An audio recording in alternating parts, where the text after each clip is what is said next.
కృష్ణా నా హృదయం నీవే, నా శ్వాసలో ప్రతి ధ్రువని నీవే, నా కన్నీటిలో నా ప్రేమ తడవైనావు, నా హాస్యంలోనూ హరివెనువైనావు.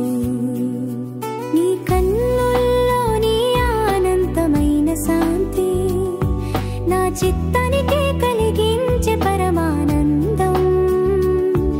ఓ నీలమేఘ శ్యామ నీ చూపు చాలు, నా జన్మల పాపాలే క్షమింపబడతాయి. నీ ప్రేమే నాకు గమ్యం, నీ పాదాలే నాకు దిక్సూచి, నా జీవితం